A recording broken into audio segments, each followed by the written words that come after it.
Bonjour à tous, très heureux de vous retrouver depuis Bruxelles, où nous sommes arrivés il y a déjà une dizaine de jours pour préparer cette rentrée. J'espère que vous allez bien, j'espère que vous êtes en pleine forme à l'issue de cette période estivale et à la veille de cette nouvelle année qui sera évidemment une année particulièrement importante. J'aborde cette rentrée avec gravité, comme vous tous, parce que nous sommes en train de sentir déjà combien les semaines et les mois qui viennent vont être difficiles. Ils seront l'occasion de toucher du doigt la réalité des conséquences des choix dangereux qui ont été faits par notre pays pendant les dernières années. Malheureusement, cette année sera sans aucun doute l'heure difficile des conséquences sur de très nombreux sujets, sur la question de l'énergie.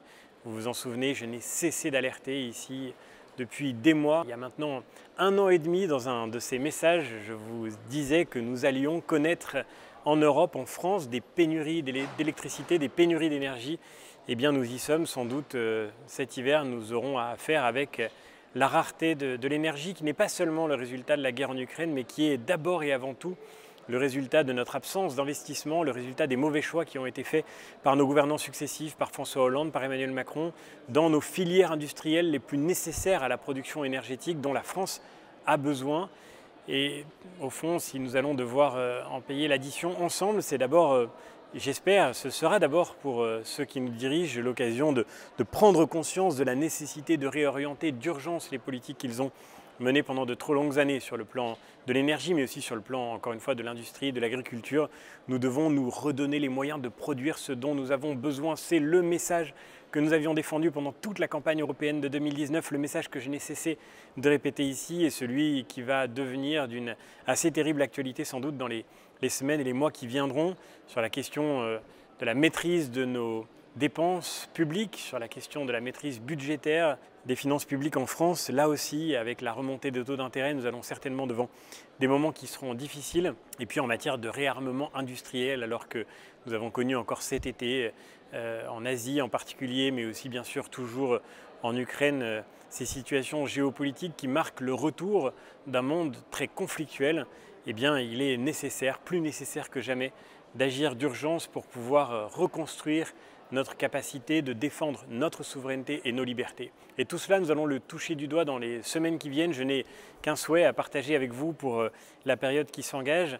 C'est celle que nous soyons capables de faire de ces moments certainement difficiles que nous allons traverser ensemble. Et je ne le dis pas avec fatalisme, mais avec lucidité, je crois, l'occasion de nous réveiller collectivement, l'occasion de faire en sorte que les politiques menées par les pays européens et par notre pays, la France, soient à la hauteur des enjeux. Et le débat public doit, je crois, gagner en maturité sur ces questions fondamentales qui sont devant nous, qui engagent notre liberté, l'avenir de nos principes les plus fondamentaux, notre souveraineté, notre sécurité, évidemment, en premier lieu. Je termine en vous disant que voilà, je crois que devant ces questions importantes, nous ne devons pas baisser les bras. Je suis au contraire plein d'espoir devant cette année qui commence parce que je crois qu'on ne peut retrouver le sens du réel que lorsqu'on s'y confronte à nouveau. Parfois cette confrontation est difficile, mais elle est certainement nécessaire pour un pays comme le nôtre qui a vécu au milieu de trop d'illusions pendant trop longtemps. Ce qui compte, c'est de réussir à retrouver les forces morales nécessaires pour surmonter les difficultés. Et je sais que nous les partageons, je sais que vous les avez, et je sais que nous aurons ensemble l'audace de faire face à ces défis qui nous attendent. La France et l'Europe ont traversé des pages parfois bien plus difficiles dans leur histoire. Il n'y a pas de raison que notre génération ne soit pas à la hauteur des enjeux, mais pour ça, encore faut-il s'y préparer moralement, s'y préparer aussi intellectuellement. Et je crois que c'est fondamental que nous puissions cultiver ce lien, cette conversation que nous avons entre nous à travers ces quelques vidéos par lesquelles je tente de vous rendre compte de la manière dont nous exerçons notre mandat avec mes collègues de la délégation française du PPE ici au Parlement européen.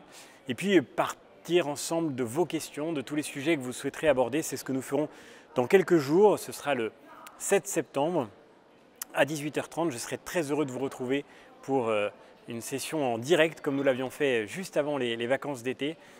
Ça a été un grand succès, vous avez été plusieurs milliers à vous connecter à ce live sur les réseaux sociaux. Donc notez bien la date si vous êtes disponible le 7 septembre. Ce sera une joie de pouvoir échanger avec vous, de répondre à toutes vos questions, vos interrogations, mais aussi de partir de vos suggestions, de tous les sujets que vous voudrez mettre sur la table. Je évidemment, j'attends avec impatience ce moment de vous retrouver à distance, en espérant aussi avoir de nombreuses occasions cette année de vous rencontrer en vrai, un peu partout en France.